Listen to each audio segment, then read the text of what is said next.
Doctora Alexia, quiero que se te vaya. La timidez. Sí. ¿Estás nervioso o no? No, la verdad bueno. que no. Bueno, es psiquiatra, le cuento al público, es psiquiatra, puede empezar, doctor, infanto juvenil, especialista en autismo. Tiene 42 años, hija mayor de Cristiano Ratazzi, le mandamos un beso a Cristiano, a tu papá, que lo conozco muchísimo, presidente de Fiat, integra la ONG Panacea, programa argentino para niños, adolescentes y adultos con condiciones del espectro autista, autora del libro Sé amable con el autismo. ¿Por qué la gente no es amable con el autismo? Y no mucho. Voy a presentar, vos seguí hablando yo. Por supuesto. Presento tu libro. Ese libro creo que tiene un mensaje muy poderoso de acción y que todo el mundo puede involucrarse con este tema, ¿no? Hay mucha gente que no sabe qué es el autismo. No sabe, contanos qué es el autismo. Entonces, para contarles muy brevemente qué es el autismo, es una condición. Un trastorno, ¿no es cierto? A nosotros nos gusta más llamarlo condición. Condición. Porque es que la palabra trastorno, Mirta, siempre tiene una connotación muy negativa, ¿no? Ajá. Si pensás que alguien tiene un trastorno, en general pensás que hay algo que está mal mental, con esa persona. Sí, es cierto. Y como que mucha gente se asusta, por ejemplo, si tiene a alguien enfrente con un trastorno. Sí. Entonces, a nosotros nos gusta mucho llamarlo condición. Y creemos que la palabra condición es mucho más amable como palabra y no genera tanto miedo y prejuicio en la gente de alrededor. Así eso ¿Dura toda la vida, Alexia? A ver, sí, en algún punto. Lo que pasa es que siempre todas las personas podemos aprender y adquirir habilidades. Así que si uno lo ve como una condición, en realidad como si fuera una manera de ser en algún punto, es como la personalidad de cada uno de nosotros. Dura toda la vida, en general. Pero ¿cuáles son los síntomas? Mira, hay dos criterios diagnósticos principales en alguien que tiene autismo. Es una condición ligada al cerebro en desarrollo, ¿sí? A cómo se desarrolla un cerebro desde muy temprano. Hay dos neurobiológico sería. Claro, tiene que ver con el cerebro y con otras partes del organismo también, pero fundamentalmente con el neurodesarrollo. Hay dos características principales. Una tiene que ver con que las personas que tienen autismo o una condición del espectro autista tienen ciertos desafíos a la hora de interactuar con otras personas y de comunicarse. Y por otro lado, tienen ciertos intereses o ciertas conductas o ciertas actividades como que son muy repetitivas y restringidas. Te diría, muy absorbentes, o sea, se enganchan con un tema y realmente les interesa tanto ese tema, tienen tanto foco y concentración puesto que son muchas veces expertos en esos temas. Brillantes, ¿no? ¿Hablan, Alexia? Mira. ¿Hablan? Ahí tenés todas las dimensiones. Lo que es lenguaje, tenés personas con autismo que no hablan, hasta personas con autismo que son radios, como uno le dice, o sea, que hablan sin cesar. Así que tenés todo el espectro en lenguaje. Lo mismo que tenés todo el espectro en nivel cognitivo, en inteligencia. Tenés personas con autismo que tienen discapacidad intelectual asociada, tenés personas con autismo que son sumamente inteligentes. También tenés niveles de apoyo distintos, o sea, gente que necesita mucha ayuda, ¿sí?, para navegar por la vida y gente que no necesita ayuda dentro del autismo. El doctor muchas cosas que no estás se saben. sintiendo todo lo que estás diciendo. Pero ¿Está de acuerdo? Siempre nos gusta decir que es muy importante este tema porque es mucho más prevalente de lo que uno piensa. Hoy estamos hablando de 1 de cada 59 personas. ¿Sí? Quizás todas las personas que están, 1 de cada 59 personas. Vos extrapolá ese número a una población como Argentina, que somos, no sé, 42, 43 millones, significa más de 700.000 personas con una condición del espectro autista. ¿Y cuándo se da cuenta un papá, una mamá, que su hijo es autista? Claro, bueno, eso es muy importante. Perdón, María Julia Oliván estuvo aquí con nosotros porque hace poco tiempo descubrió, ¿la conocés? Sí, sí, muy bien. De hecho, nos conocimos gracias. Era autista. Antonio, su hijo. Sí, Antonio. Y vino a hacer con nosotros un taller, María Julia, en diciembre del año pasado. Un taller que se llama Taller TEM, Transformando los Momentos de Cada Día, donde les enseñamos a los padres cómo jugar, cómo conectar, cómo estimular la comunicación de sus hijos. María Julia vino a ese taller y la verdad que a partir de ahí nos hicimos muy amigas y puedo decir, la verdad que hoy María Julia es un ejemplo de lo que estaría bueno que los padres y madres de niños y niñas que tienen una condición del espectro autista, de cómo hablar del tema, de lo que hay que hacer, de cómo realmente involucrarse en esto. Y yo siempre digo, nuestro rol más importante, lo que tenemos que hacer es tratar de derribar barreras. ¿sí? Porque da Cuando miedo. uno habla, si vos ves que tu hijo es autista, decís, qué miedo, o que no habla. o mal. Y las barreras, nosotros siempre dividimos barreras visibles e invisibles. ¿sí? Las barreras visibles en discapacidades, por ejemplo, si alguien es un usuario de silla de ruedas y no puede acceder porque no hay una rampa y no puede un niño ir a la escuela porque no hay una rampa, es una barrera física. O alguna persona sorda que no tiene un intérprete en lengua de señas argentina, tiene una barrera en la comunicación. En el autismo, muchas de las barreras son invisibles. ¿Qué quiere decir? Que están relacionados con las creencias de las personas, con los prejuicios. ¿Y dónde viste el primer caso? ¿Dónde lo viste? Bueno, tendría que ver, oficialmente cuando ya era médica y cuando estaba haciendo la residencia en psiquiatría infantil, que yo le hice en el Hospital de Niños, en el Ricardo Gutiérrez. Ahí viste el primer caso, ¿no? Uno de mis primeros pacientes como psiquiatra infantojuvenil era un niño que tenía síndrome de Asperger, que se llama, que es una condición dentro del espectro autista. Y bueno, así como era, o sea, le costaba un poco como interactuar socialmente y era fanático de los ascensores del hospital. Entonces, todo el tiempo estaba siempre prestando atención de el ruido que hacía el ascensor cuando bajaba y subía. Y me acuerdo que fuimos arriba al techo del hospital en ese momento a hablar con la gente de mantenimiento, porque era tan fanático de los ascensores que uno aprende mucho. ¿Qué edad tenía? Tenía en ese momento 10 años. Y uno aprende mucho con las personas dentro del espectro. ¿Por qué? Porque son expertos en sus áreas. Yo todos los días aprendo algo nuevo. Me enseñan algo nuevo. Para mí este es siempre un camino tan rico en ese punto. Sí. Podrían ser genios en un área.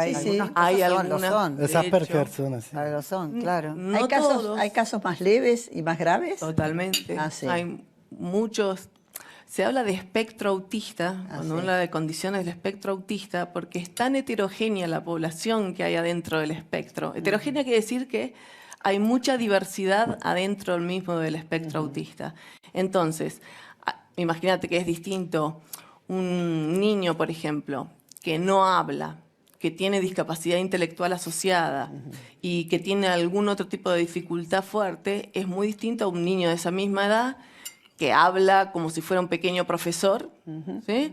Y que es sumamente inteligente. O sea, esos dos niños, vos los mirás y decís, pero ¿por qué están los dos adentro del mismo espectro si son tan distintos?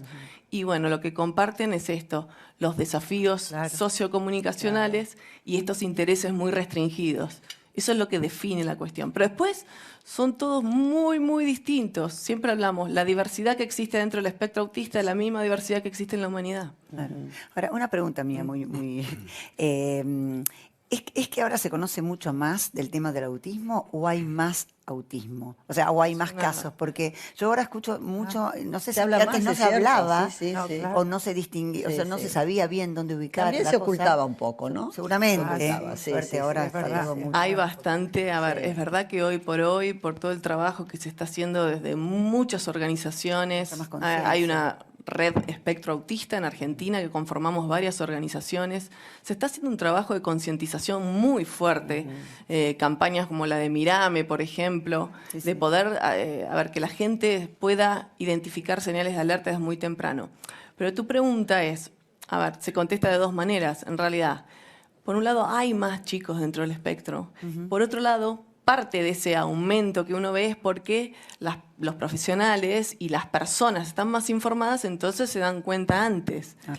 Entonces están las dos etapas, pero que hay más chicos, la verdad es que también esto se está viendo y esto todavía no se sabe bien por qué es, pero se cree que hay factores genéticos y ambientales metidos en la educación.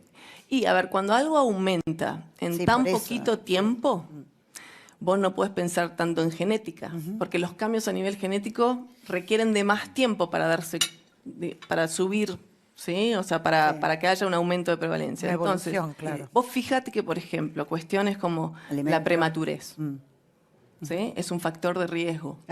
Un factor que aumenta las chances, para poner de riesgo, aumenta las chances, la prematurez, de tener un hijo con desafíos en su desarrollo.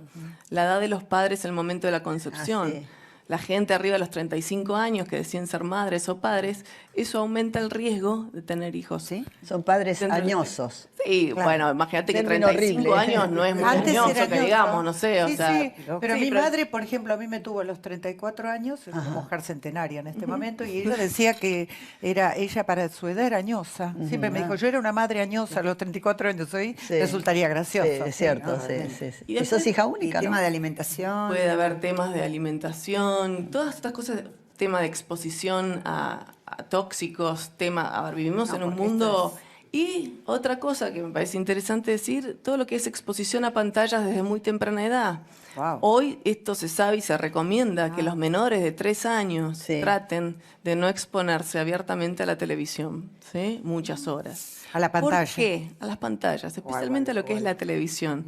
Y los teléfonos. Porque, sí, toda pantalla, pero especialmente la televisión, porque se ha visto que está asociado la exposición alta a la televisión, abajo los 3 años de edad, después todos mirar todo lo que quieran, pero no te maten. Está asociado a demoras en la adquisición del lenguaje y de la comunicación en niños. Entonces, la verdad que lo que necesita un niño pequeño, para estimular su desarrollo es jugar y estar interactuando con adultos que saben. ¿A los teléfonos, a internet, por ejemplo? Y eso es otra cosa que se está investigando. ¿Cuáles son? La verdad que hay muchas cosas que no se saben todavía, pero todas las ondas electromagnéticas, o sea, todos los celulares que tenemos nosotros, la exposición a ondas electromagnéticas en general, no sabemos bien cuál es el impacto de eso en el neurodesarrollo, en un cerebro que se está desarrollando muy tempranamente. No lo sabemos. Alexia, yo creí que no ibas a hablar nada. Mirá, qué trabajo. Te felicito, además lo haces con pasión, ¿no? Se ve que te entusiasma y que además lo has estudiado muy bien. Has profundizado el tema, Me apasiona mucho, se ve que te apasiona. Mucho. Y creo que es una oportunidad de cambio en la sociedad, en realidad. Mira, te digo, yo represento a mucha gente dentro del colectivo del autismo. Hay mucha gente muy interesada, creo que hoy acá que está mirando esto. Pero a mí siempre me gusta salir un poco más allá del colectivo del autismo. Es más, nos sirve mucho para hablar del colectivo de discapacidad en general, ¿sí? Y este es un colectivo que siempre se lo deja como muy de lado, ¿no? La gente, la sociedad general, es como que no saben demasiado, ¿no? Y estas barreras ligadas a los mitos, a los prejuicios. Pero yo he escuchado, por ejemplo, interpretación. Personas que dicen, discúlpame, que dicen, por ejemplo, si el hijo es autista. ¡Ay, qué horror! ¿Hay que decir eso o no? Y, a ver, por eso. ¡Ay, qué horror! Como ese prejuicio, esa es una creencia, decir, ¡ay, qué horror! Es suponer que tener un hijo con autismo es un horror. Pero eso te funciona como barrera a alguien que se piensa en un padecimiento de los padres. Porque la idea, exactamente, pero bueno, tenés que pensar sobre alguien con lástima, ¿no? Sí.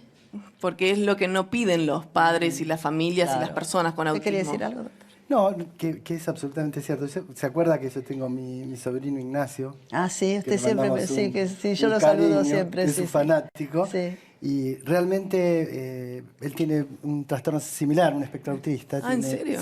Sí, tiene 27 años. ¿Cómo se llama lo que tiene, doctor? No tiene un diagnóstico. No tiene un diagnóstico. Está dentro. Una denominación. Hay quien dijo que fue una afasia congénita. Hay quien dice que es, un border de diagnóstico difícil. Y vivir con Ignacio es maravilloso. Es que este es el mensaje. Puede ser y hemos logrado, los papás, mi hermana Inés y Fernando, han logrado que hoy él pueda estar en una casa de la Fundación Senderos, no sé si la conocés. Sí. Inclusive se ha hablado, pues por meterme en el ambiente futbolero, pero de Lionel Messi. ¿Se acuerdan que tenía algún trastorno? Perdón. Yo metí la pata. Condición. Hay que aprender. Me corrijo. Y se decía en el crecimiento era más que nada. En el crecimiento. Era. Por eso lo mandaron a España a hacer un tratamiento. Aquí no lo quisieron, porque era bastante costoso el tratamiento, lo mandaron a España. Mira qué crack ahí. El crack. Ahí lo trataron. Posiblemente también nos cueste aceptar que todos tenemos discapacidades. Claro. Así es. Y quería dar un dato que esto es muy relevante. En el mundo, 1 de cada 7 personas tiene algún tipo de discapacidad. O sea, en esta mesa, que somos 7 en este momento, hay uno. Uno de nosotros, si representamos a la población mundial, tendría discapacidad. Digo, uno se pregunta, qué intriga nos deja. Pero decís, ¿cómo puede ser, no? Porque pensás, no sé, en tu grupo de amigos, pensás en, no sé, en tu trabajo. ¿Hay una persona cada 7 con discapacidad? Porque es interno. Si se preguntan, ¿no? Perdón, doctora, es interno. Como yo estoy percibiendo a cada uno de ustedes, es mío interno. Y de pronto tengo una deficiencia en la percepción que me hace responder a la sociedad de una manera diferente. Y eso no es como una discapacidad que se ve como una persona hipoacúsica o que no camina. Pero que no la identifiquemos en un grupo de amigos o de gente que conozcamos tiene que ver con que son cosas no perceptibles normalmente a la vista, o tiene que ver con un cierto segregacionismo. Tiene que ver más con el segregacionismo. A ver, hay una campaña muy interesante de esto que se preguntan por qué si hay 1 de cada 7 en el mundo personas con discapacidad, por qué en tu grupo de amigos no hay 1 de cada 7, por qué en tu trabajo no hay 1 de cada 7, por qué en tu banda de música no hay 1 de cada 7, y responden, la respuesta es simple, porque en tu escuela no había 1 cada 7. Claro. Ese es un y tema. esto apunta a la importancia de lo que llama la educación inclusiva. Eso es lo que quiere decir una escuela para todos. Claro. En la escuela. A ver, todas las personas tienen derecho a la educación como muchos otros derechos. Pero a la escuela deberían ir todos a la misma escuela. Es una escuela para todos. Obvio, si en tu colegio vos no conocías a nadie que fuera sordo, ciego, que tuviera autismo, que tuviera una discapacidad intelectual, o cuando salís del colegio o de casualidad te cruzás con alguien, lo primero que te genera esa persona a quien no te resulta familiar es o susto o miedo o qué le pasa a esta persona. Son todos prejuicios y mitos que operan como barreras. Entonces siempre fue una Ahí población... se origina el bullying también, ¿no? En los colegios. Totalmente. Ahí se origina. Totalmente. Inés Esteves tiene 2 chiquitas. Sí, yo estaba pensando en con Inés, dificultades. Pensaba ser Inés. Sí, lo que lucha, pero tuvo dificultades para poner a las chicas en el colegio, pateó para que una puerta entraran. en un momento, llegó y pateó una puerta hasta que la escucharon y realmente... En un colegio normal, llamémosle, ¿no? Sí, Claro. Porque su hija merecía estar en un colegio como en el que estaba y querían mandarle un colegio. Una de las chicas Luna, me parece. Donde todo iba para Pero abajo. ustedes saben que hoy, la Convención sobre los Derechos de las Personas con Discapacidad, leyes nacionales, resoluciones federales acá en Argentina del Consejo Federal de Educación, es obligatorio, digamos, al revés, está prohibido negarle la admisión a un niño a una escuela por motivos de discapacidad. Es ilegal. Esto pasa todos los días. Están los padres. Pero sucede, sucede. Pero decir, ¿entendés? es anticonvención. Estás vulnerando un derecho. Digo para que todo el mundo se Lo entere. sepa. Vayamos hablando de esto. Educación inclusiva, un tema, para hablar durante muchos días. Bueno, te dejo probar este plato que estaba rico, ¿no, doctor? Exquisito. Usted le hizo honor, me parece muy bien.